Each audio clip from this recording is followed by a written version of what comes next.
အခန်းငယ်1တရားဟောရာကျမ်းအခန်းကြီး8အခန်းငယ်1သင်ဤဘုရားသခင်ထာဝရဘုရားသည်သင်ကိုနှိတ်ချစုံစမ်း၍ပညာတော်တို့ကိုကျင့်ချင်သောစိတ်ရှိသည်မရှိသည်ကိုသိမည်အကြောင်းလွန်ခဲ့ပြီးသောအနှစ်40ပတ်လုံးတော၌ပို့ဆောင်တော်မူသောလမ်းခရီးတစ်လျှောက်လုံးကိုအောက်မေ့ရမည်ခုချိန်မှာကျွန်တော်အားလုံးအတွက်ဒေသနာဖွင့်ပြပေးမယ်ဆရာလက်ထက်ကိုအချိန်နာရီပေးရပါတယ်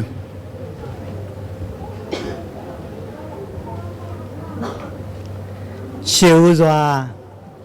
ကျွန်တော်ဘုရားသခင်ကျေးဇူးတော်ကိုအယံချီးမွမ်းတယ်။ဘာဖြစ်လဲဆိုတော့ကျွန်တော်အသင်းသူအသင်းသားတွေနဲ့ဒီလိုမျိုးဆုံတွေ့ရတာမလွယ်ဘူး။ဒါဘုရားသခင်ချိန်ချက်ပေးတဲ့အတွက်ကြောင့်တချို့အသင်းသူအသင်းသားတွေမရောက်လာဘူး။တချို့ပြေပရောက်တယ်။တချို့ဟိုစကိုင်းမှာတို့ဟိုထိုင်းမှာလည်းတစ်ဖွဲ့တယောက်ရှိသေးတယ်။ဆိုတော့ကျွန်တော်တို့အသင်းသူအသင်းသားတွေကလွင့်နေတယ်ဒါပေမဲ့အဲ့ဒီတာကွာကဒါကေလေးတရဲ့မှာပဲသူတို့မျက်နှာကိုကျွန်တော်မြင်တွေ့ရကျွန်တော်မြင်တွေ့ရတယ်ကျွန်တော်ရမ်းဝမ်းမြောက်တယ်ဘာဖြစ်လဲဆိုတော့ကျွန်တော်တချို့တော့ကျွန်တော်မျက်နှာတမ်းမိတချို့ကျွန်တော်မသိဘူးတော့သူတို့လာနှောက်ဆက်တယ်ကျွန်တော်နော်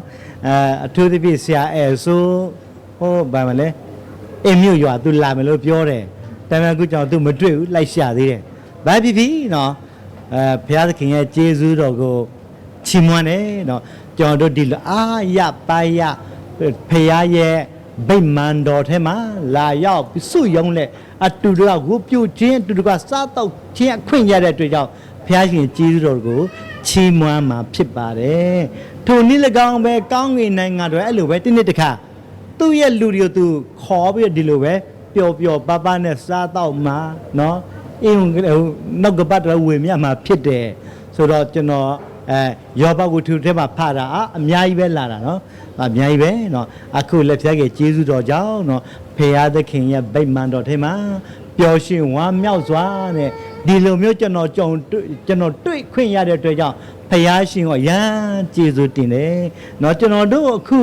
အားလုံးတူတကွခွန်ယူဖို့ရအတွက်ကျွန်တော်ရွေးချယ်ထားတဲ့ကျမ်းပိုက်ကိုတော့ဘိုးသိန်းတော့ဖတ်ထားပြီးပြီအဲ့ဒါကတရားဟောရာကျမ်းခန်းကြီး၈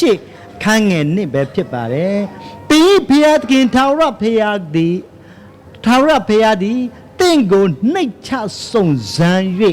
ပညာတော်တို့ကိုတည်ချင်သောစိတ်ရှိသည်မရှိသည်ကိုသိမြအကြောင်းလွန်ခဲ့ပြီးသောအနှစ်40ပတ်လုံးတော်၌ပို့ဆောင်တော်မူသောလမ်းခီးတစ်လျှောက်လုံးကိုအောင်မိလောနော်အဲ့ဒါကပြန်ကြည့်မယ်ဆိုရင်ကျွန်တော်တို့မေလျော့ရှင်မရှိဖို့အတွက်ဖယားသခင်နှုတ်ကပတ်တော်ကျွန်တော်တို့တိုက်တွန်းထားတာတွေ့တယ်အဲ့ဒါကြောင့်မလို့နော်ဒီကျွန်တော်ကအဓိကအချက်အနေနဲ့မေလျော့ခြင်းမရှိစေနဲ့မေလျော့ခြင်းမရှိစေနဲ့ကျွန်တော်တို့အသက်တာမှာပြန်ကြည့်မယ်ဆိုရင်လူသားဖြစ်တဲ့အလျော်အရာမေတ္တာတယ်အဲ့ဒီမေတ္တာတဲ့ထက်မှာကျွန်တော်ကထိတ်ပဲကျွန်တော်ကလွန်ခဲ့တဲ့2025တုန်းကကျွန်တော်ဟိုစီဒီမဈေးသွားဝယ်တယ်ဈေးသွားဝယ်ကျွန်တော်အရာ31ရက်နေ့ဖျားရှိခုမှာဟုတ်အဲ့ဒါနဲ့ကျွန်တော်ဟိုဝယ်ဒီဝယ်ပေါ့သွားဝယ်ပြီးတော့ကျွန်တော်ဟိုအိမ်သာသွားပြန်တက်လာလက်ဆေးပြီးတော့ကျွန်တော်ဖုန်းကျွန်တော်ထားခဲ့ကျွန်တော်ဖုန်းကျွန်တော်ထားခဲ့တော့ကျွန်တော်ပြန်လာနောက်ကျွန်တော်ပြန်ခဲ့ကျွန်တော်ဖုန်းဟောနိဖုန်းနီသွားတယ်လေတဲ့ဆိုတော့ကျွန်တော်အိမ်သာတော့သွားကြည့်တော့လက်ဆေးနေမှာကျွန်တော်ဖုန်းမရှိတော့ဘူးနော်မရှိတော့ပျောက်သွားပြီဆိုတော့တစ်ခါလေကျကျွန်တော်တို့လေမိတ္တတယ်မိတ္တမိနဲ့အဖိုးတန်ပစ္စည်းတွေဆုံးရှုံးတာကျွန်တော်တို့တွေ့ရတယ်ကျွန်တော်တက်တာမှာထိုနည်း၎င်းပဲဒီ2025ခုနှစ်မှာပဲကျွန်တော်ပြန်ကြည့်တယ်ကျွန်တော်ဝေမျှလိုက်တဲ့တရားဒေသနာဘယ်နှပုတ်ရှိလဲကျွန်တော်ပြန်ကြည့်တယ်အရင်တော့ကျွန်တော်အဲ့လိုမရေးထားအခုစတဲ့ထက်ကရေးထားအရင်တော့ကျွန်တော်စရွက်လဲညပြီးတော့ကျွန်တော်ဝေမျှတယ်ဒါပေမဲ့ဖုံးမလက်တဲ့အသင်းတော်ရောက်လဲရောက်ကျွန်တော်အကျစ်တစ်ခုထပ်လုပ်တယ်စာအုပ်နဲ့ကျွန်တော်လုပ်တော့ရေးထားတယ်အဲ့မှာကျွန်တော်ပြန်သိလို့ရအောင်ကျွန်တော်ပြန်ကြည့်ပြီးတော့2025ခုနှစ်မှာဒီနှုတ်ကပတ်တော်ထဲမှာကျွန်တော်ဘာယူဆော်ဝတ်သိလဲဘာတွေထားခဲ့အောင်မလဲကျွန်တော်ကြည့်တော့ ကျွန်တော်ရဲ့အသင်းသူအသင်းသားတွေနဲ့တာဇာတဖြစ်တဲ့နှုတ်ကပတ်တော့ဘာရှိလဲကျွန်တော်ဘာတွေသိလာဖို့ရှိလဲကျွန်တော်ကြည့်ပြီးတော့ဒီကလိုအပ်တာကကျွန်တော်တို့ရဲ့ဘဝတက်တာမှာတဲ့နော်မိလျော့ချင်းမရှိဘူးအဓိကလိုအပ်တယ်ဆိုတော့နံပါတ်1တစ်ချက်အနေနဲ့နော်မိလျော့ချင်းမရှိစေနဲ့ဆိုတဲ့ခေါင်းစဉ်အောက်မှာကျွန်တော်ခေါင်းစဉ်ခွဲလေး3ခုကျွန်တော်ပိုင်းခြားထားတာရှိတယ်ပထမဆုံးတစ်ချက်ကမိဟောင်းမှာဘုရားသခင်မိတို့မိပုံပုတ်ဆောင်ခဲ့သည်ကိုမမေ့မလျော့နဲ့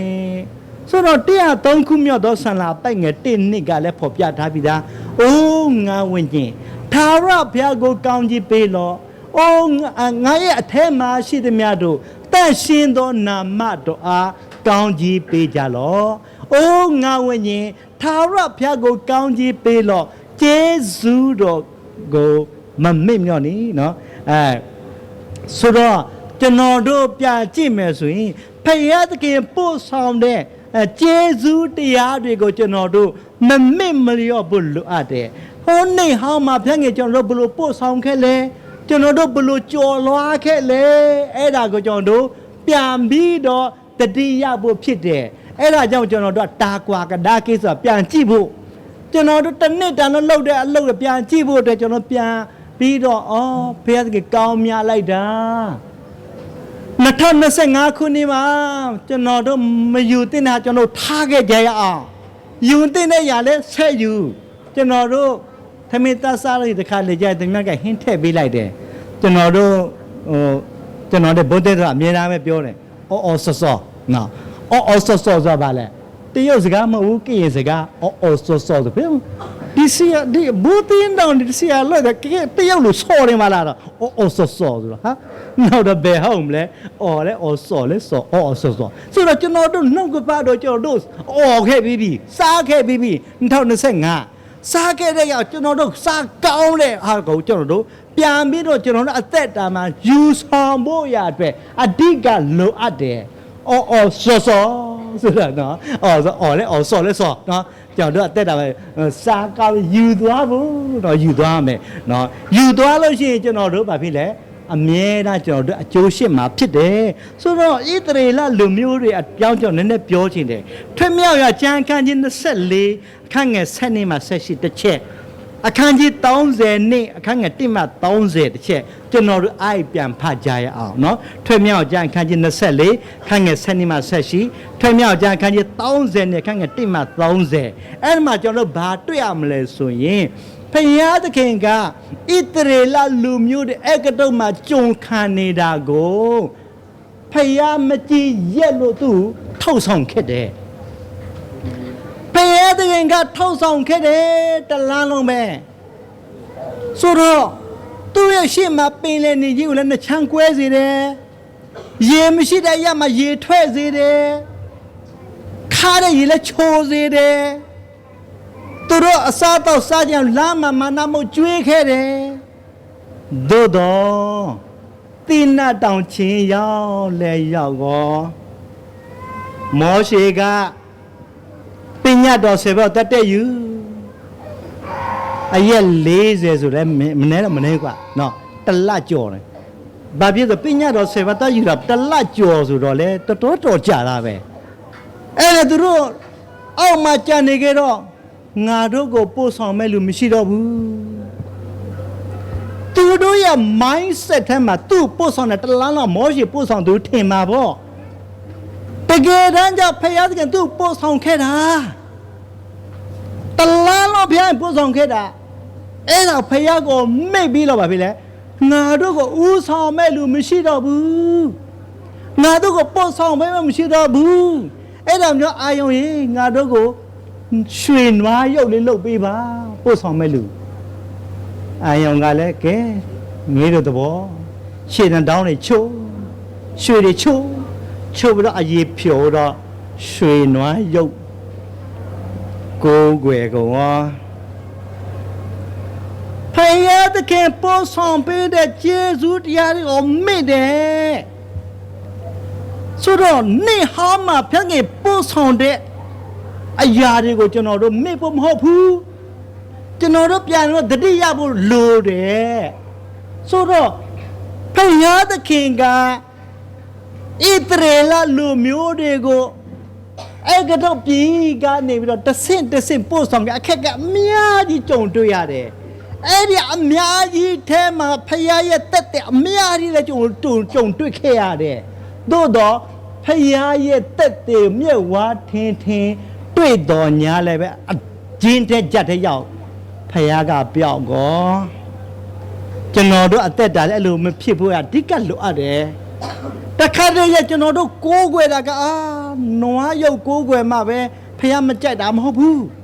ကျွန်တော်တို့တန်ဖိုးထားတဲ့အရာကျွန်တော်တို့ကိုးကွယ်တာနဲ့တူပဲဥပမာကျွန်တော်တို့လူကိုအားထားရင်အဲ့လူကိုးကွယ်ရရောက်တယ်အခက်ခဲခဏရေရွလို့ရအခက်ခဲကိုးကွယ်ရောက်တယ်ခက်ခဲဖခင်နဲ့တက်ရောဒါကောတို့လေတာကောတို့လေနော်ဒုက္ခပါပဲကွာဒုက္ခကိုအတွက်ဘုရားဖြစ်ဩဖခင်နဲ့တက်ယူတာဒုက္ခကိုရေရွမဲ့စားဖခင်ကိုခေါ်ပါလားလို့နော်ဆိုတော့ပြန်ကြည့်မဲ့ဆိုဣသရေလလူမျိုးတွေကဖခင်တကယ်ပို့ဆောင်ပေးတဲ့တလန်းလုံးကဖခင်ရဲ့လက်ရာတော်မြင့်ဝါထင်တွေ့တော်ညာလေဒုက္ခဆင်းတဲ့ကြုံတဲ့ကမှာဖခင်ပျောက်တယ်တဲ့ဖခင်ပျောက်သွားတယ်ဖခင်နေရာဘသူဝင်ယူလဲဖခင်နေရာကအကတုတ်က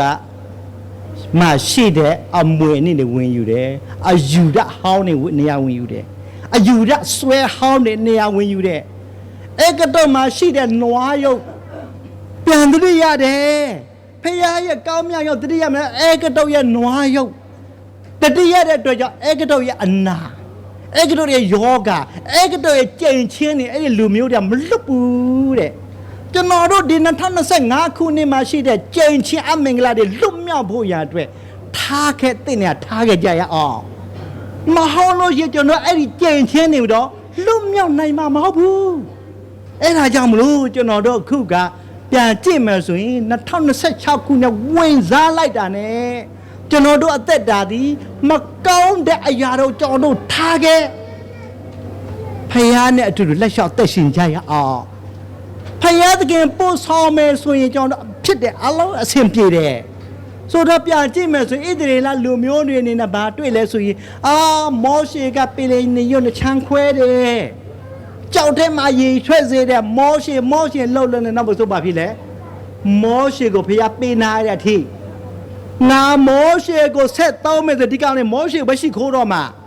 နောက်မဆိုမောရှေအလောင်းတင်မောရှေအလောင်းကိုတခါတည်းဖះတိတ်ပြီးတော့ရှိခိုးတော့မှာမောရှေအလောင်းပါပဲလေဖះဖြောက်ပလိုက်တယ်ပြီးရော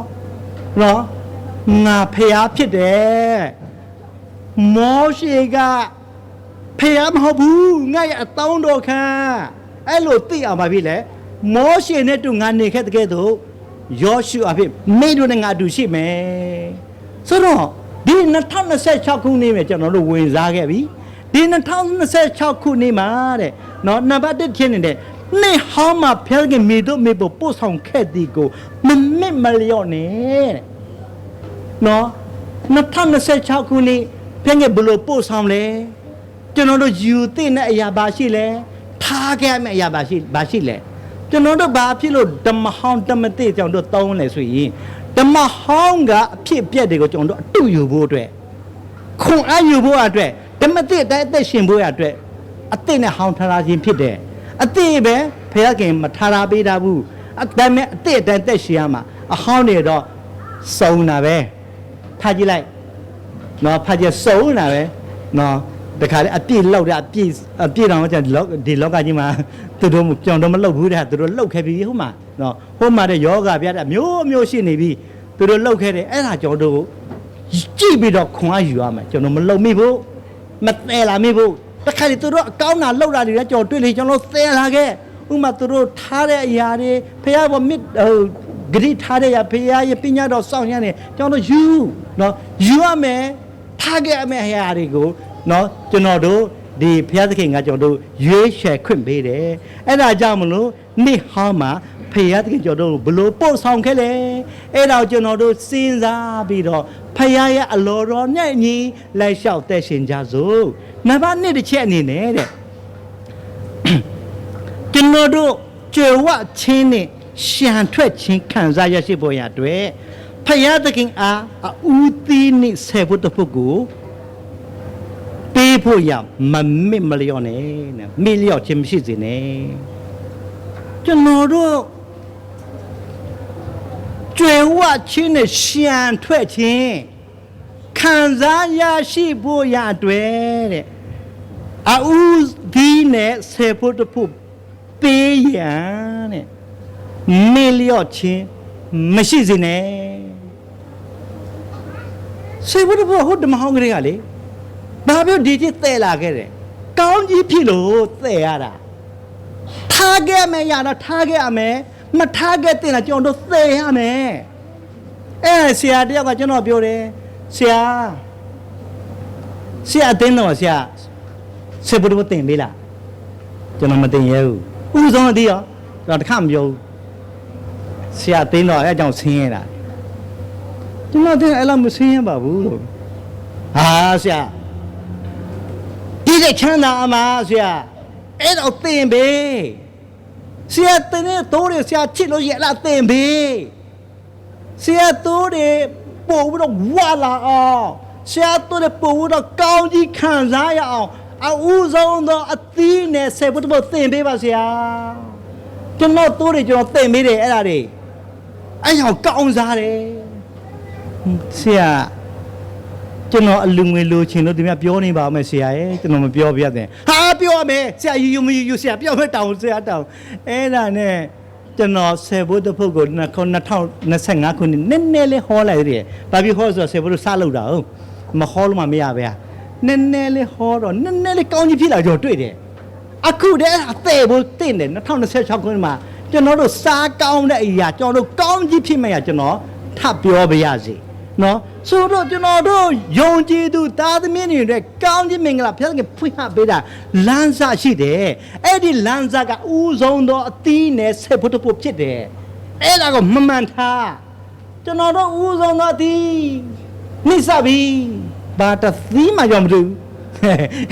ဒါကျွန်တော်အမှုတော်ဆောင်တာအခုမလည်းတဲ့ရောက်လာ9နေ့လေဘယ်မှာလဲဥဆုံးအသီးမကြားတော့မကြားဘူးဘာဖြစ်မကြားလဲကျွန်တော်မှမတင်သေးဘူးကျွန်တော်ပဲလူတာနော်ကျွန်တော်လူတာကျွန်တော်တင်တိုင်းမလူဘူးကျွန်တော်မှမပြောရဲတာအဲ့ဒါကြီးနော်မပြောရဲတော့အခုကဆရာတယောက်ကျွန်တော်ပြောရမယ်တဲ့လုံမလုံတာသူတို့အပိုင်းတဲ့သူတို့လုံသူတို့ကောင်းချစ်ဖြစ်တယ်ဆိုတော့ကျွန်တော်ကြည့်လိုက်တော့ဟုတ်တယ်ဗျတုတ်တန်ကြခန်းကြီး3ခန်းငယ်910ဘလို့ဖော်ပြထားလဲဆိုရင်တင်တို့သည်ကိုဥစ္စာနဲ့ဦးသီးသောအသီးအနှံရှိသမျှကိုထာဝရဘုရားပူဇော်လော့တို့ပြုလင်းသီးစပကြီးတို့သည်ကျွယ်ဝ၍စပြည့်သီးနေရတန်းစာတို့ကိုအသစ်သောစပြည့်ရှံလိုက်မည်ပွဲသိမ့်မယ်ဦးဆုံးသောအသီးကိုဘုရားကပူဇော်တဲ့ပူဇော်ရုံမပူဇော်လို့ဆိုတာမလို့မနေရစနစ်ကွာနော်ဥသောတင်တရှိသည်များတို့ကိုဖျက်တဲ့အားပူဇော်လော့ပူဇော်အောင်နော်လို့မပြောဘူးဖြစ်နေပူဇော်လေမပြောဘူးကျန်တာမပြောကြောတိတ်ရဖတ်တာခမခေါထပ်ဖတ်ပြမယ်နော်ဆိုတော့ဘလို့ဖော်ပြတယ်တင်းသည်တဲ့ကိုအောက်စာနဲ့ဦးသီးသောအတိအနာရှိသည်များကိုထာဝရဘုရားအားပူဇော်လော့တဲ့ခိုင်းတာဘာဖြစ်ခိုင်းလဲကောင်းကြီးခံစားအောင်ရှံထွက်ဖို့အတွက်ကျွန်တော်အဲ့တင်သားရောကျွန်တော်အသင်းသူတင်သားအရောက်စီတိုင်းရှံထွက်ဖို့ရတဲ့ကျွန်တော်ပြောမဲ့ချိန်ရောက်ပြီနော်ကုံစင်းနဲ့တက်လာပြီလေကျွန်တော်တို့ရှံထွက်ဖို့ရအတွက်ပြည့်စုံဖို့ရအတွက်အဲ့ဒါကျွန်တော်တို့အကျင့်လုပ်ပေးရမှာဦးဆုံးရတော့လက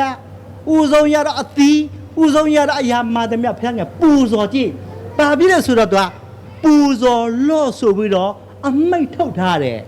နော်လောက်တယ်လို့ရှိဘာဖြစ်လာမလဲဆိုဒီမှာဆက်ရထားတယ်တို့ပြုလင်းတဲ့ဒီစပကြီးတို့သည်ကျွယ်ဝ၍စပြည့်သည်နေရတန်ဆန်တို့ကိုအတိတ်သောစပြည့်ရှံလိုက်ပြီကျွန်တော်တို့ပေးလေးရှံထွက်လေပေးလေးရှံထွက်လေပဲအဲ့ဒါကျွန်တော်တို့စမ်းကြည့်ကြရအောင်ဒီ2026ခုနှစ်မှာနော်2026ကကျွန်တော်တို့စမ်းကြည့်ကြအောင် နော်ဘာပဲဒါကဖခင်ရဲ့ဂတိတော်ဖခင်ရဲ့နှုတ်ကပတ်တော်ဖြစ်တယ်ကျွန်တော်တို့စမ်းကြည့်ကြအောင်ပြီးတော့နောက်တစ်ခုအနေနဲ့မာလခိ3:30မှာဘလို့ဖော်ပြထားလို့ဆိုရင်ဆေဘုတ်ဘုရှိသမျှကိုဗန္ဒာတိုက်ထဲသို့တွင်း၍ငါအိမ်တော်၌စားစရာရှိစေခြင်းငါပြုကြလော့ငါသည်မိုးကောင်းကင်ပဒင်းပေါတို့ကိုဖွင့်၍ကောင်းကြီးမင်္ဂလာကိုအကုန်အစင်သွန်းလောင်းမိမသွန်းလောင်းမိကိုထို့သို့စုံစားကြလော့ဟုကောင်းကင်ဘိုးခြင်းရှင်ထာဝရဘုရားမိတ်တော်မူ၏ဆိုတော့ဆေဘုတ်ဖို့လာပေးတဲ့တော့ပြီးလို့ရှိဘာဖြစ်တယ်ဆိုရင်တဲ့ဒီမှာဖော်ပြတာငါသည်တဲ့မိုးကောင်းကင်ပဒင်းပေါတို့ကိုဖွင့်၍တဲ့မိုးကောင်းပဒင်းပေါဖွင့်လိုက်ပါလေဟောနဲ့ကောင်းကြီးစင်းရနော်အဲ့လိုကောင်းကြီးဟောကနေဟောနဲ့သွန်းလောင်းဖို့ရတွေ့တဲ့ဆေဖို့တဖို့ရှိတဲ့မြတ်တော့ငါအိမ်တော်ယူလာတဲ့တပြိုင်ကြည့်တော့ယူလာငါအကောင်စင်သွန်းလောင်းမီမသွန်းလောင်းမီကိုထို့သို့စုံစမ်းကြလော့ဟုကောင်းကင်ဘိုးခြင်းရှင်ထာဝရဘုရားမိတ်တော်မူ၏ဘယ်သူမိတ်တော်လဲကျွန်တော်မဟုတ်ဘူးကောင်းကင်ဘိုးခြင်းအရှင်ထာဝရဘုရားကိုယ်တိုင်မိတ်မာခဲ့တယ်ဖျားကြောင်ပြီးတော့ပြောဆရာလို့တာဟောသွားတယ်မဟုတ်ပါဘူးထာဝရမိတ်တော်ကိုစကားကျွန်တော်ငါတော့ပြောလိုက်တာနော်ဒါပြလို့ဆိုကျွန်တော်ကတခါလေနှုတ်ကပတ်တော်ဝင်ငယ်ကျွန်တော်ကဟိုသားလေးပြန်ကြည့်မဆိုရင် reference ယူလိုက်တာကွာကျွန်တော်အာဘော်မဟုတ်ပါဘူးတကယ်ကနှုတ်ကပတ်တော်လာတာနော်နှုတ်ကပတ်တော်ထာဝရကောင်းကင်ဘိုးရှင်အရှင်ထာဝရဘုရားမိတ်တော်မူတယ်တဲ့အဲ့ဒါကိုထားကြည့်ကောင်းကင်ပဒင်းပေါဖွင့်ပြီးတော့ကောင်းကြီးအကောင်စင်သွန်းလောင်းမယ်တဲ့ဘာဖြစ်လို့များကျွန်တော်တို့ကောင်းကြီးအကောင်စင်သွန်းလောင်းခြင်းမခံဆိုမထားလို့ပေါ့နော်ပြန်ရင်လို့ဆိုအဲ့ဒါပါပဲအဖြေอ่ะနော်ဆိုတော့ထားပြီးနောက်ပိုင်းကဘာတွေကောင်းကြီးရှိလာမလဲဆိုရင်အခန်းငယ်7ထဲမှာကိုက်စားတတ်သောအကောင်ကိုတင်တို့အတွက်ငါဆုံးမ၍တင်တို့ဤမြေအသီးနှံကိုမဖြစ်စီရတင်တို့ဤစပြည့်ဥယင်သည်အသီးမသီးပဲမနေရဟုကောင်းကင်ဘိုးရှင်ဘိုးကြီးအရှင်ထာဝရဘုရားမိတ်တော်မူ၏အဲ့လိုထားပြီးနောက်ပိုင်းကိုဘာပဲလှုပ်နော်ဝန်သားပဲလှုပ်မလား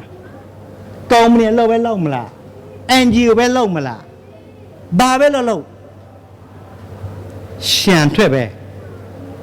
နောက်ပြီးတော့အုတ်သေးကြောက်ပဲလှုပ်မလားရှံထွက်တယ်မျက်နှာမတူဘူးတော့နော် gas လှုပ်ငါပဲလှုပ်မလားအကောင်လို့ကိုလှုပ်တမျက်လှုပ်ဖြက်ကတောင်းယူတယ်ကွာတဲ့ပြောစေအဓိကကိုတတ်သိရှိဘူးပဲကိုလှုပ်တမျက်လှုပ်အကောင်လုံးဖျက်ကတောင်းယူနေတဲ့အခန်းငယ်7နှစ်ထဲမှာလူမျိုးပေါင်းတို့ဒီတင်တို့ကိုမင်္ဂလာရှိတော်သူဟု၍ခေါ်ကြလိမ့်မည်တင်တို့ပြည်သည်လေနှစ်သက်ဖွယ်တော်ပြည်ဖြစ်လိမ့်မည်ဟုကောင်းကင်ဘိုးခြေအရှင်ထာဝရဘုရားမိတ်တော်မူ၏ကျွန်တော်တို့ကိုသူများတွေ့လိုက်တယ်ဟာဒီအုပ်စုတွေမင်္ဂလာရှိတဲ့သူတွေဟာတာယာဝပြောတဲ့တန်းပြလာတဲ့လူတွေနော်ကိုယ်ဒီဘုံအထင်ရှားတယ်မလို့ရမရှုပ်ဘူးလေမလို့ဘာမရှုပ်ပါဘူးမရှုပ်မပြုတ်ဘူးမရှုပ်လဲဘာဖြစ်မလားနော်မလို့ရဘာဖြစ်လဲဘာမှမဖြစ်ဘူးမထားနေကြလဲဘာမဖြစ်ဘူးသို့တော့မဖြစ်ဆိုဘာမဖြစ်လာဘူးပေါ့မတိုးတက်လာဘူးပေါ့ဘလုံးမှာကောင်းကြီးမင်းလားသွန်းလောင်းမှမဟုတ်ဘူးဘလောက်ရတာဖြစ်တယ်စမ်းကြည့်လိုက်ပါတဲ့ထာဝရဘုရားကမိတ်မာခဲ့တယ်စမ်းကြည့်လိုက်တယ်ဆိုတော့ကျွန်တော်တို့ဆယ်ဖို့တစ်ဖို့ကအဓိကကျွန်တော်တို့ပေးဖို့ရတဲ့ဖယားသခင်ကမိတ်မာခဲ့တာဖြစ်တယ်ဆိုတော့ဆယ်ဖို့တစ်ဖို့ကျွန်တော်တို့ပေးပြီးဦးဆုံးသောအသီးလည်းကျွန်တော်တို့ပေးပြီးဖယားပေးပြီးဖယားဘယ်မှာလဲဆရာကပြောရဆိုဖယားပေးဆိုရင်ဖယားပေးဆိုဘယ်မှာလဲဖယားဖယားမတောင်းတာကျွန်တော်တို့ငွေကိုဘယ်သုံးမလဲဖယားကသူ့ရဲ့အမှုတော်မြတ်မှာပိုင်ဆက်ကားနေတဲ့လူတွေအတွက်ဖြစ်တယ်ကျွန်တော်တို့ကျမ်းစာကျောင်းတက်မယ်ဆိုရင်ကျမ်းစာကျောင်းစိတ်သွားပေးအောင်မယ်ကျမ်းကျောင်းမယူပါဘူးကျမ်းစာကျောင်းမတင်ချနေတဲ့ဆရာမတွေကလက်ကယူတာ ကျန်ဘယ်သားရည်တာကျန်တာသူ့နေတာကဲကျွန်တော်တို့အခုဝန်ကြီးဌာနတစ်ခုအခွန်တွေကျွန်တော်ပေးရတယ်ဝန်ကြီးဌာနမယူပါဘူးဌာနသူ့နေတာဒါပေမဲ့ဝန်ထမ်းတွေကိုပေးတာဆိုတော့ဖယားသခင်ရဲ့ဝန်ထမ်းတွေကိုဖယားသခင်ပေးဖို့အတွက်ကျွန်တော်တို့ကိုမှားလိုက်တာပေးလို့ရှိရင်ကောင်းကြီးမင်္ဂအကောင်စင်ကသွန်းလောက်မယ်တဲ့ဆိုတော့နေဟေမိ73ခန်းကတစ်စင်မှာ73ပြဖတ်ကြည့်မယ်ဆိုရင်နေမိခေတောင်းကလေဝိလူတွေဗိမာန်တော်အလုပ်လုပ်တာဘယ်သူမှဥဆုံးသောသီလမပေးဘူးဘယ်သူမှဆေဝတပွဲလာမပေးဘူးမပေးရပါလို့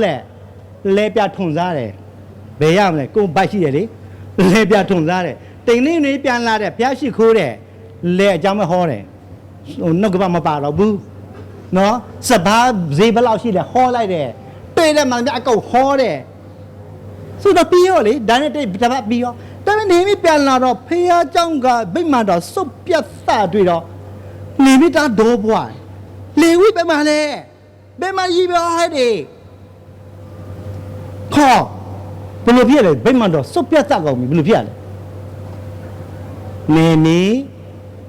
ငါတို့မှသားများရှိတယ်ဘိုက်လည်းပါတယ်ဘာမှမလာဘူးဘာလို့သစားမလဲအဲ့ဒါနဲ့ငါတို့လဲပြထုံရတယ်ကွာရှင်ပြောဆိုရင်ကျွန်တော်အဲ့လိုပြောကြအောင်ဗာတရိယာဆိုရင်ကျွန်တော်ဆရာတွေကတယောက်သူလက်ကောင်းတာနဲ့မိတာကပေးဖို့တော့ပေးတာမရှိဘူးကျွန်တော်ကြည့်ဩသူမိမလည်းအလုံးမရှိအဲ့ဒါကျွန်တော်ဖုန်းဆက်တယ်အပိုင်းကျွန်တော်ကားပြမောင်းတော့မယ်ဟိုအင်ဂျီကကျွန်တော်ခေါ်တယ်ကျွန်တော်စဉ်းစားတယ်မှုလို့မင်းအမှုလို့ဆောင်တော့မင်းကားပြမောင်းဟုတ်ပါမလားမမောင်းလို့မရပါဘူးအဲ့လိုပုံစံမျိုးတက်ကလေးကျွန်တော်တို့အမှုတော်ဆောင်တွေကဖယားကိုချစ်လို့တချို့တွေကပါဖြစ်တယ်မန်နေဂျာယာတို့စွန့်တယ်တချို့ကဟိုediting နော် editing ယာတို့ကိုစွန့်တယ်တချို့ကကုမ္ပဏီယာတို့စွန့်ပြီးတော့ခြေလောင်းစုပ်ပြစ်ဝင်တယ်အဲ့ဒီနေရာထဲကိုကျွန်တော်တို့မတုံးပွင့်မှုပြကျွန်တော်တို့ယုံကြည်သူသားသမီးတွေအတွက်တာဝန်အများကြီးရှိတယ်ဆေပုတ္တဖို့တွေဥဆောင်သောအသီးတွေသူတို့စားထိုက်တယ်သူတို့သာလဲပြန်ထွန်းသူတို့ကားပြမောင်းသူတို့ကဟိုတယ်မန်နေဂျာပြန်လို့ဟိုတယ်เจ้าသူဝင်ကပါတေးကြတယ်ဒီနေ့ငါလှုပ်သမားတွေကွာဒီလိုငါပေါင်းသိရတယ်ဟာတဲ့အဆင်မပြေဘူးကွာနော်အဲ့ဒါကြောင့်မလို့တဲ့ဆေဖို့တဖို့ရှိသမျှတော့ဗိမာန်တော်ထဲလူလာခဲ့တဲ့ဆိုတော့2028ခုနှစ်မှာကျွန်တော်တို့ plan ရှိတယ်ကျွန်တော်ဆရာအကောင်းလုံးကျွန်တော်တို့ပါကလေးဖို့ရှိတယ်နော်ပါကနော်ပါကလေးလေခမငါခီဒိုကီစီခေါ်ခမငါ2029ခုရေးတယ်2028ခုနှစ်အတွက်ကျွန်တော်တို့အဲ့ဒီအိမ်မက်ကြီးရှိတယ်အဲ့ဒါကြောင့်ကျွန်တော်တို့ချစ်တော်ယုံကြည်သူသားသမီးတို့ကျွန်တော်တို့ပါဝင်ဆက်ကကြအောင်ကျွန်တော်ဆက်ကလိုက်တာနဲ့ဖဲသည်ကောင်းကြီးမင်္ဂလာသုံးလုံးမသုံးလားမကြည့်ဒီ2026ခုနှစ်စလို့2026ခုနှစ်မှာကျွန်တော်တို့စတော့ကောင်းကြီးမခံစားကျွန်တော်တက်တော့ပြောဒါပြည့်ဆိုတော့နှုတ်ကပတ်ကကျွန်တော်တို့အတိအလင်းဖော်ပြထားတယ်ဆိုတော့အမှုတော်ဆောင်တဲ့ကားပြမောင်းစားအမှုတော်ဆောင်တဲ့ပြန်မန်နေဂျာပြန်လှုပ်စားအမှုတော်ဆောင်ပြန်ပြီးတော့နော်editing ပြန်လှုပ်အဆင်မပြေဘူးကြည့်ရတာတာကြီးတန်တယ်အဲ့ဒါကြောင့်မလို့ကျွန်တော်တို့မှာတောင်းရှိတယ်နေဟေမိကတော့အဲ့ဒါကြည့်ပြီးတော့လာဦးဆုံးတော့တီးယူလာခဲ့လာဆယ်ဘုဒ္ဓဘုအဲ့ဒါနဲ့ဗိမာန်တော်ပြန်တော့စိုးပြေသွားကြအောင်တွေ့ရမှာဖြစ်တယ်ကျွန်တော်တို့ကောင်းကင်ဘုံမှာပြည့်စုံတဲ့ကဲ့သို့မြေကြီးဘုံမှာကျွန်တော်တို့ရဲ့ပေးဆခြင်းပြီးပြည့်စုံပါစေတော်လို့ကျွန်တော်တိုက်တွန်းလိုတယ်နောက်ဆုံးတစ်ချက်ကကျွန်တော်တို့ကိုပို့ဆောင်ပြီးကယ်တင်ခြင်းပေးတဲ့ဖယားသခင်ကျေးဇူးတရားတွေကိုမေ့လျော့ခြင်းမရှိစေနဲ့တခါလေရဖယားသခင်ပို့ဆောင်ကျေးဇူးကြောင့်မေ့တယ်ကွာမေ့ပြောက်နေတာမင်းလို့ရှိရင်ကျွန်တော်အမှားလုံးပြီရောဆိုတော့ကျွန်တော်တို့ပဲမဟုတ်ဘူးပြန်ကြည့်မယ်ဆိုရင်ထွတ်မြောက်ကျမ်းခန်းကြီး7ခန်းက114ကြောင့်ဗာတွေ့ရမလဲဆိုရင်ဣသရေလလူမျိုးတွေ ကြုံဘွားကနေပြီးတော့လွတ်မြောက်ပါလေစေတော့ဆိုတဲ့ချစ်ချင်းမေတ္တာနဲ့ဖယားသခင်ကသူ့ကိုအခွင့်ပေးတယ်တိုးတွေကိုတတ်တိုးရဲ့သွေးတော့ထောက်မှလိမ့်တိုးတဲ့တောက်ကင်စားမပြုတ်စားဘူးစားတဲ့နင်းတော့ခါစီးရမယ်အဲ့ဒါပြောပေးတယ်နော်ပြောပေးပြီးတော့တခါတည်းတိုးတွေအသွေးသုံးပြီးတော့သူလုံမြောက်ခဲ့တယ်ဖယားတကယ်နှုတ်ကပတ်တော်သူတက်ရှင်တော့ okay တယ်တလောက်ကြေပြတ်နေတဲ့ပြင်လင်ကြီးတော်နဲ့ချမ်းကွဲစေတယ်အဲ့တော့သူမိတယ်နော်တင်းနဲ့တန်ရောက်တော့မိသွားတယ်အဲ့ကတော့အကြောင်းပဲမကောင်းတဲ့အကြောင်းပဲသေလာတယ်ကျွန်တော်တို့မကောင်းတဲ့ဟာထားခဲ့တော့တော်ပြီလေနော်တော်ပြီကျွန်တော်တို့ဆိုကျွန်တော်ပြန်ကြည့်တယ်ငါသက်50နှစ်တည်းရောက်ပြီတော်ပြီလေတော်ပြီနော်ကျွန်တော်တို့အသက်လည်းတစ်ခုတည်းနော်အချိန်နဲ့တစ်ခုတည်းရောက်ပြီလေတော်ပြီထားခဲ့2026ခုနှစ်မှာလေဖယားသခင်ရဲ့ကောင်းမြတ်ကြောင်းဖယားကဘလို့ပို့ဆောင်ပေးခဲ့လေကျွန်တော်တို့ကဘလို့ကဲတင်ခဲ့လဲကျွန်တော်တတိယအောင်အဲ့လိုတတိယဘုရားအတွက်လေခရစ်တော်ကို၌ကမိတ်မာခဲ့ဓမ္မတိထဲမှာတိကောခန်းကြီး7ခန်းကြီး24မှာဂျေဇုတော်ကိုချီးမွမ်းပြီးမှမုတ်ကိုဖဲ့၍ဤမုတ်ကတင်တို့ဖို့လုံငါချိုးဖက်သောငါဤကိုဖြစ်၏ယူရစားကြလောငါကိုအမိဖွာဤတို့ပြုကြလောဟုမိတ်တော်မူ၏ဖယားတခင်လက်ဝါကိုက်တိုင်းမှာအသက်ပေးအသွေးသွန်းခဲ့တဲ့အချင်းအကိုပြန်လဲတတိယရအောင်အဲ့ဒါကိုမိလို့ရှိရင်ကျွန်တော်တို့အပြစ်လုပ်ဖို့ကိုမလေးဘူးအဲ့ဒါပြန်တတိယလာလို့ရှိရင်ဘာဖြစ်လဲကျွန်တော်တို့အပြစ်တော့မလုပ်ရတော့ဘူးဆိုတော့အဲ့ဒါပြန်တတိယအခုဒီအပတ်ကပွဲတော်ပတ်နော်ပွဲတော်ပတ်ဆိုကျွန်တော်ပြောချင်တယ်ပွဲတော်ကြောင့်နည်းနည်းပွဲတော်ကပေးပုံပေးနေအမျိုးရှိတယ်တချို့ကပွဲတော်ပေးတာကခလေးတေးသေးလေးပါစားပွဲတော်ပေးတယ်မဟုတ်လိုက်ဝေတယ်နေချင်းခံသေးဘူးကျွန်တော်တို့ဗတ်ထိတွေကြတော့ကျွန်တော်တို့အုပ်စုတွေကြတော့နေချင်းခံပြီးတော့သူမှပွဲတော်ဝင်ခွင့်ရတယ်ဟောဒါတွေกว่าတော့ဒါပေမဲ့သူတို့ကငါကိုအောင်မိဖို့ဤတို့ပြုတ်ကြလို့တဲ့ခရစ်တော်မိတ်မှာခဲ့တယ်အောင်မိလို့မရဘူးလားတဲ့ရပါတယ်အောင်မိရပဲသို့တော့အောင်မိတာကိုဘိုင်ပဲပြတာပေါ့ကွာငါစပည့်နည်းနည်းမဟုတ်နည်းနည်းစားဒါပဲရှိတာပေါ့ခရစ်တော်မသိမှတ်ပါဘူးခရစ်တော်ရဲ့တပည့်မဖြစ်ရင်ဘာဖြစ်လဲခရစ်တော်မသိဘူးကြက်တော့လို့လေခရစ်တော်မသိဘူးထို့သူငါလင်းမသိဘူးတကယ်တမ်းကျလူရှိဖျားရှိမှာငါဒီနော်ကျွန်တော်ဒီတကယ်ခရစ်တော်ကို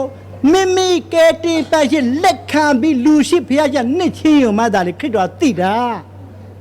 အဲ့တော့ခရစ်တော်အမိတရယဒါမှန်တော့အရာဖြစ်တယ်ခရစ်တော်ကိုမသိခရစ်တော်လည်းသူမသိဘူးအမိတရယမရပါတယ်လှုပ်ပါဟုတ်သမီးဆိုင်မလားတစားလည်းရတယ်ဘာမှမဖြစ်ဘူးဘာမှအကျိုးမရှိဘူးတကယ်တမ်းကြတော့လူရှိဖယားရှိနောက်ဆုံးပြောတယ်စာနာမာနရှိမှသခင်ယေရှုခရစ်တော်ကိုမိမိကဲတင်ပါခြင်းပြီးလက်ခံပြီးမှဖယားနော်ကျွန်တော်ယုံကြည်သူဘဝကနေပြီးတော့တပိတော်တို့ပြောင်းလဲတဲ့အထီကိုကျွန်တော်လောက်မှာဖြစ်တယ်ယုံတယ်ကွာယုံတယ်လိုက်မလျှောက်လကားပဲပါဇာယုံပြီးတော့လိုက်မလျှောက်အဆင်မပြေဘူးကျွန်တော်ယုံကြည်ခြင်းနောက်မှာလိုက်လျှောက်ခြင်းပါတယ်ဆိုတော့ယုံကြည်နောက်မှာတက်သေးထူရတယ်ဆိုတော့ကျွန်တော်တက်သေးထူပြီးနောက်ပိုင်းမှာကျွန်တော်တို့နှစ်ချင်းခရိယာအနေနဲ့ကျွန်တော်တို့ကနှစ်ချင်းခံပြီးတော့သူကျွန်တော်တို့ပွဲတော်ပေးတယ်ဘာဖြစ်လဲလူရှိဖျားရှိမှာတက်ပုံယုံတာမဟုတ်ဘူးလူရှိဖျားရှိတက်သေးထူပြီးတော့သူ့ရဲ့ယုံကြည်ခြင်းသူပြလိုက်ပြီးနောက်ပိုင်းကျွန်တော်တို့ပွဲတော်ဝင်လို့ရှိရင်ပို့တော့အဆင်ပြေပါလိမ့်မယ်အဲ့ဒါကြောင့်မလို့နော်တမန်တော်တွေခေတ်တည်းကပဲပြန်ကြည့်မယ်ဆိုရင်တမန်တော်ဝတ္ထုအခန်းကြီး1တစ်ခုလုံးပြန်ဖတ်ကြည့်လိုက်ပေတရုကတရားဒေသနာဝင်ကအင်္ဂလိပ်ဝင်ကားတယ်ကွာတဲ့ပြောမလို့ဆိုရင်အင်္ဂလိပ်ဝင်ကားတာလူပေါင်းရောက်1000နှစ်ချင်းယူတဲ့ ယူပြီးမှသူတို့မုတ်ကိုဖိပြီးတော့စားကြတယ်ပြီးတော့မှအသင်းတော်တွေဝင်တယ်အသင်းဝင်စေတယ်တဲ့ကျွန်တော်တို့တဲ့နှစ်ချင်းယူတဲ့မုတ်ဖက်တဲ့အသင်းတွေဝင်တဲ့အသင်းတော်တင်းသူတင်းသားဖြစ်ကြောင်းလက်မှတ်ပါကျွန်တော်တို့ပေးလိုက်တယ်တောင်းငယ်ပေါ်မှာပြည့်စုံမြေကြီးမှာပြည့်စုံသွားပြီအဲ့ဒါကျွန်တော်တို့ပွဲတော်ဝင်လို့ရပြီနော်ကျွန်တော်တို့ရဲ့နှစ်ချင်းခရစ်ယာန်ပွဲတော်ဝင်ပုံဆိုတော့ဘာဖြစ်လို့ပွဲတော်ဝင်ရလဲဆိုတာတခင်ခရစ်တော်ပြုခဲ့တဲ့ကျေးဇူးတရားတွေကိုကျွန်တော်တို့တတိယအောင်မေ့ဖို့ရန်အတွက်ဖြစ်တယ်နော်ကျွန်တော်တို့တတိယအောင်မေ့ရမယ်ဘာဖြစ်လို့သခင်ခရစ်တော်ကကျွန်တော်တို့အတွက်လက်ဝါးကားတိုင်းမှာအသွေးသွန်းအသားတွေပဲ့ကျွေးအသက်တွေစွန့်ခဲ့တယ်ကျွန်တော်တို့အနေနဲ့ငါကိုအကျဉ်းချင်းအောင်မေ့ဖို့ဤသို့ပြုကြလို့ဆိုတဲ့မိမ္မာခဲ့တဲ့အတိုင်းကျွန်တော်တို့တတိယအောင်မေ့လေကိုတော်ရဲ့အလိုတော်နဲ့လက်လျှောက်သက်ရှင်ကြစို့နောက်ဆုံးအနေနဲ့ကျွန်တော်ဗာပြောချင်လဲဆိုရင်ကျွန်တော်ချစ်တဲ့ဖခင်သားသမီးတို့ဖခင်ကကျွန်တော်တို့2025ခုတနည်းလို့ပို့ဆောင်ပြီးပြီအခုကဖခင်ဆက်လက်ပို့ဆောင်နေစေအခု7ရက်နေ့မှာကျွန်တော်တို့အသင်းတို့အသင်းအားလုံးစုပေါင်းပြီးတော့လက်ရည်တစ်ပြည့်ဒီစားတော့တွေစားခဲ့ရတယ်လက်ရည်တစ်ပြည့်ဒီခရစ်တော်ကိုအောင်မြင်တရားနဲ့ပွဲတော်ကိုကျွန်တော်စားသုံးမှဖြစ်တယ်အဲ့ဒါတကယ်မှဖခင်နှစ်သက်တဲ့အချင်းရာဖြစ်တယ်ပြန်ကြည့်မယ်ဆိုရင်အဲ့ဒီအကြောင်းအရာကိုမမေ့ဖို့အတွက်တောင်းကပတ်တော်ဖော်ပြထားပြီးသားတရားဟောအကျမ်းခန်းကြီးရှေ့ခန်းငယ်နှစ်မှာတင်ဤဖခင်ထာဝရဖခင်ဒီတင်ကိုနှိတ်ချစုံစမ်း၍ပညတ်တော်တို့ကိုကြင့်ချင်သောစိတ်ရှိသည်မရှိသည်ကိုသိမြအကြောင်းလွန်ခက်ပြီးတော့နှစ်40ပတ်လုံးတော်နိုင်ပို့ဆောင်တော်မူသောလမ်းခီးတစ်လျှောက်လုံးကိုအောင်မေ့ရမည်2025ခုလဲကျွန်တော်တို့ယုံကြည်ခြင်းဘယ်လောက်ရှိလဲမရှိလဲဖခင်ကျွန်တော်တို့စုံစမ်းပြီးပြီနှိတ်ချသွားစုံစမ်းပြီးပြီဒါပေမဲ့ကျွန်တော်အောင်ပြီးပြီ2026ကိုရောက်ပြီ2026ခုနှစ်ကျွန်တော်ရောက်ကျွန်တော်တို့ဗာဖြစ်လဲအဓိကကျွန်တော်လုပ်ပေးမှာပါနေ့ဟောင်းမှာဘုရားသခင်မိတို့မိဖို့ပို့ဆောင်ခဲ့သည်ကိုမမဲမလျော့နဲ့နံပါတ်1ချက်ကျွန်တော်တို့ကြွယ်ဝချင်းနဲ့ရှံထွက်ချင်းခံစားရရှိဖို့ရန်အတွက်ဘုရားသခင်အာဦးသည်နေဆက်ဖို့တဖို့ကိုပေးရမိလျော့ချင်းမရှိစေနဲ့နံပါတ်3တစ်ချက်နေတဲ့ကျွန်တော်တို့ကိုပို့ဆောင်ပြီးကယ်တင်ခြင်းပေးတဲ့ဘုရားသခင်ဤကျေးဇူးတရားတွေကိုမင်းလျော့ခြင်းမရှိစေနဲ့